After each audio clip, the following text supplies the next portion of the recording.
Timo, bonjour. On est ici dans la belle propriété de Hatte-Plage, enfin qui s'appelle toujours Hatte-Plage. Ouais. Et tu as décidé de remettre ce site au goût du jour. Donc. Justement, comment est né ce projet? Et qui a collaboré à ce projet fantastique quelque part quoi. Ouais, c'est vrai que c'est un petit peu un projet fou. C'est venu de la nostalgie qui existe toujours par rapport au nom, hein. Donc moi, c'est vrai qu'on connaissait pas on connaissait pas le parc, on ne connaissait pas le lieu. Mais voilà, il y a sur Hatt vraiment une nostalgie par rapport à ce nom, Hatte-Plage, que les anciens racontent. Vraiment, on entend des conversations où les anciens se remémorent des souvenirs qu'ils ont ici. Et c'est un peu comme ça que c'est venu, en prenant en compte l'un ou l'autre témoignage, qu'on s'est dit tiens, mais pourquoi pas, et qu'on a investigué un petit peu le lieu. Ensuite, on a évidemment, ce lieu appartient à deux frères, donc les deux frères de Mans, donc à Jean-Paul et Francis, avec qui on a eu une super collaboration, qu'on a appris à connaître et avec qui on a mené ce projet et qu'on a le résultat qu'on a aujourd'hui. Est-ce que cela a été difficile de mettre en place? Il y a eu beaucoup d'étapes, hein. C'est vrai qu'en tout début, la recherche, trouver quel concept, comment le faire. C'est vrai qu'ici on est un petit peu sur quelque chose d'éphémère. Au début, on ne savait pas est-ce qu'on refait une véritable piscine ou pas. Évidemment, il faut budgétiser tout ça. Donc voilà, il y a eu beaucoup d'étapes. Puis l'étape du permis, qui était aussi quelque chose d'assez compliqué, avec toutes les législations qui tournent autour des piscines publiques. Donc oui, voilà, il y a eu beaucoup de choses, mais voilà, c'était très chouette et c'était une super aventure. Justement, tu viens de toucher un petit mot sur l'éphémère. Ce projet sera-t-il éphémère? Donc ici le but c'est qu'on a rentré un permis d'exploitation temporaire. Donc on a eu le permis du 15 juin au 15 septembre. Donc voilà, l'idée c'est d'exploiter jusqu'au 15 septembre. Après, la phase suivante serait de rentrer un permis d'exploitation à plus long terme. Mais la première idée, c'est de tester un petit peu le concept. Est-ce que ça plaît aux gens? Est-ce qu'il n'y a pas de nuisance par rapport au voisinage, par rapport au transport, par rapport au bruit? Comment au niveau de l'administration, comment ils voient aussi la chose, maintenant qu'ils voient à quoi ça ressemble et ils le voient en activité. Et après, je pense qu'à la mi-septembre, on fait le point et là, on voit ce qu'on fait, quoi. Justement, tu as eu le soutien de la ville d'Ath.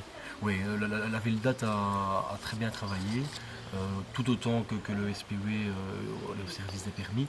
Les deux parties ont fait un boulot fantastique, parce que c'était évidemment pas évident pour eux de comprendre ce qu'on veut faire, parce que c'est pas quelque chose de très classique. Mais voilà, ils ont très bien travaillé, vraiment. L'ouverture aura lieu quand, Tino?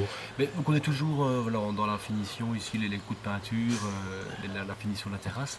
Moi je pense que ce soir ou demain soir on aura terminé. Donc à mon avis mardi ou mercredi on pourra lancer. Déjà la semaine prochaine Donc oui, mardi de cette semaine-ci. Comment va se dérouler une journée? Une famille vient une journée ici à la piscine, comment ça va se dérouler donc? Donc notre plage horaire, c'est de 11h du matin à 21h. Donc 21h le site est fermé, mais je veux dire vidé. On a un parking à l'entrée, donc ça permet en fait d'avoir un site complètement piéton. Donc le parc en lui-même fait 7 hectares, on n'emploie pas les 7 hectares, on emploie seulement ici le cœur du bois. Mais ce qui est super sympa, c'est qu'on est complètement, encerclé par la forêt. Donc voilà. Alors après, en activité, ce qu'on propose, c'est la piscine. Maintenant, l'accès piscine n'est pas obligatoire, donc c'est en fait accès pieds nus. Donc les gens, ils retirent, ils se déshabillent. Donc on a un vestiaire avec des cintres, on a des cabines, la grande terrasse qu'on voit ici et la piscine. Donc ça, c'est pour l'accès pieds nus.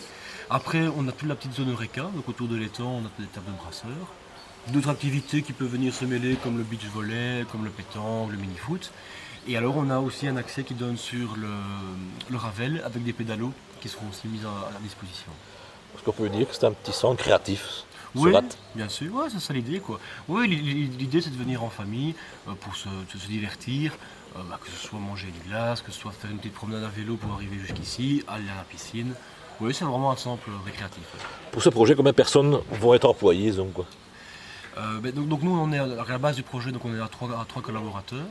Donc on est déjà trois, donc voilà, on a une petite équipe. Après c'est vrai qu'on a la zone Eureka où il faudra à mon avis 2 personnes. Et alors la piscine une. Et après aussi une tâche qui est très importante, c'est le maître nageur.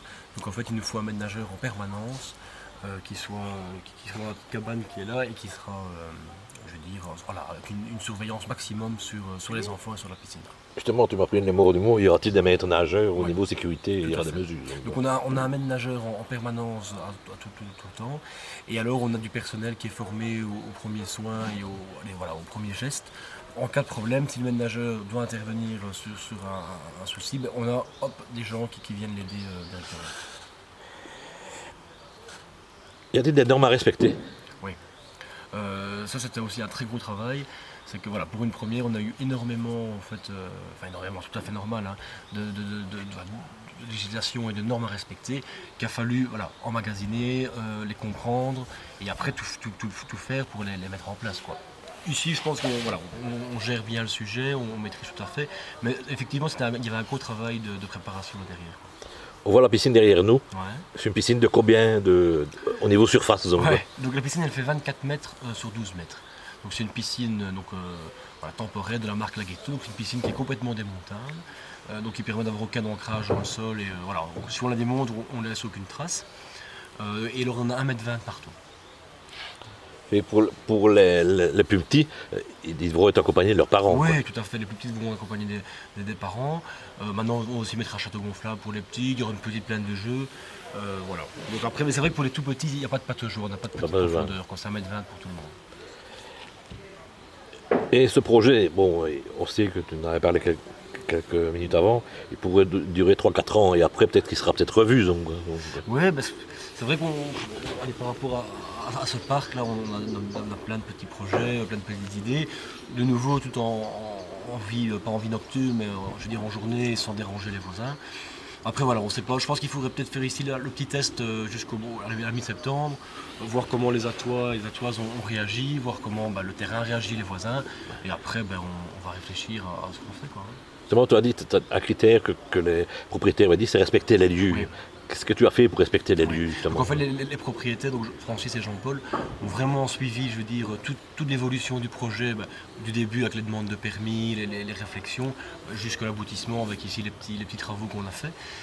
Donc c'est des passionnés des arbres et passionnés de la nature. Donc c'est vrai qu'ils ont été, toute l'équipe a été très attentive à ça. Et le projet, je pense, a tout son sens parce que voilà, il y a vraiment cette forêt qui est là tout autour, cette nature qui est tout autour, et c'est ça qui est chouette, quoi. Justement, au niveau modalité, le prix de l'entrée sera combien, Timur? Donc le prix d'entrée, ce sera 8 €, mais uniquement pour les pieds nus. Donc, Ouais. je dis les gens qui veulent profiter de la piscine, quoi. Les autres, je veux dire les visiteurs, ceux qui veulent boire un verre, se restaurer, qui veulent faire un tour à pédalo ou bien faire un beach volley, là il n'y a pas d'entrée, quoi. Pas d'entrée, donc. Et tu peux répéter les heures d'ouverture?